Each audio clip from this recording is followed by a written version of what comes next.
Nah, sekali ini saya akan membedah program Capres Cawapres 2024 mendatang, di mana ini gagasan ide Capres nomor urut 2 ya. Simak ya videonya di atas. Dan beliau mengatakan akan kasih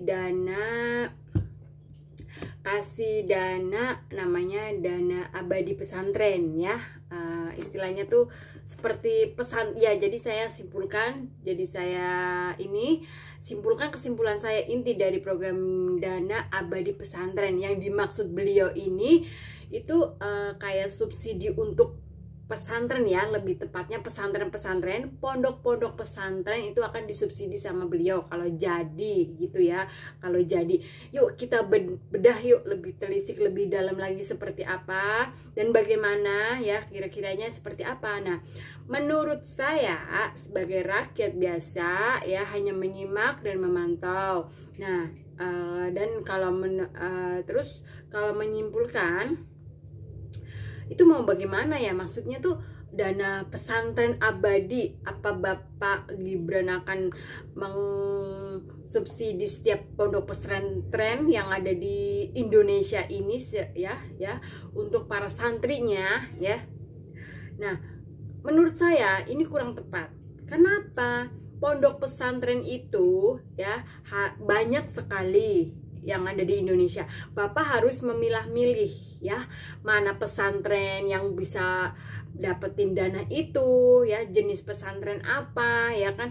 Kalau pesantren-pesantren yang sudah mewah seperti hotel bintang 5 bahkan 7, 10 itu udah orang kaya semua Pak.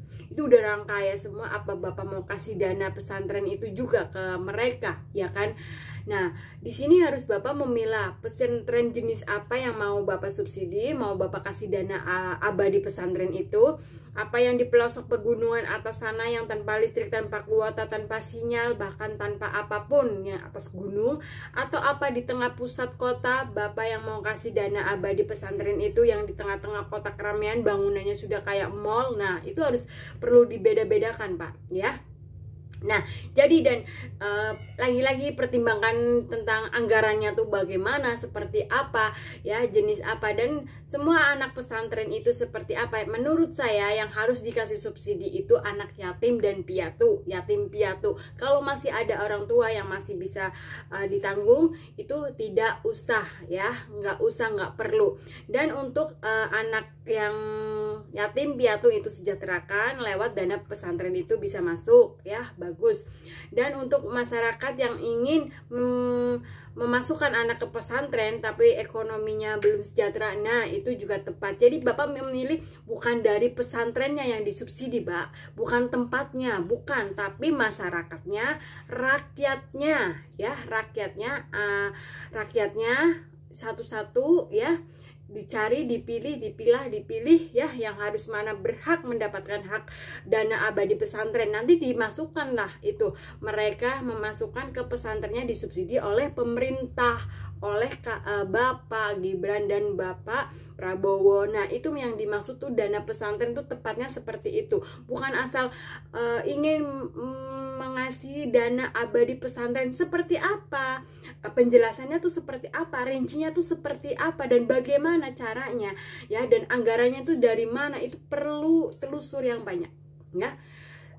Itu harus yang dikasih itu masyarakatnya, rakyatnya untuk memasukkan ke pesantrennya, bukan pesantrennya ya. Nanti kalau dari rakyatnya dikasih dana pesantren, dana abadi pesantren, itu otomatis pesantrennya juga ikut makmur ya.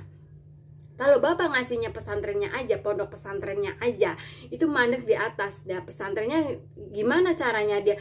Berarti dia kan mensejahterakannya santri-santri yang ada di dalam pesantren itu sendiri, bukan dari luar. Tidak membuka kesempatan yang dari luar, rakyat memasukkan ke pesantren itu sendiri ya. Sekiranya kurang lebih begitu. Nanti kalau jelasnya lagi komen di bawah untuk bahas selanjutnya, mau bahas seperti apa, mau bahas apa dan bagaimana, yuk komen yuk, nanti saya akan bahas lebih lanjut lagi, lebih detail, lebih rinci, lebih panjang ya. Terima kasih, sekian.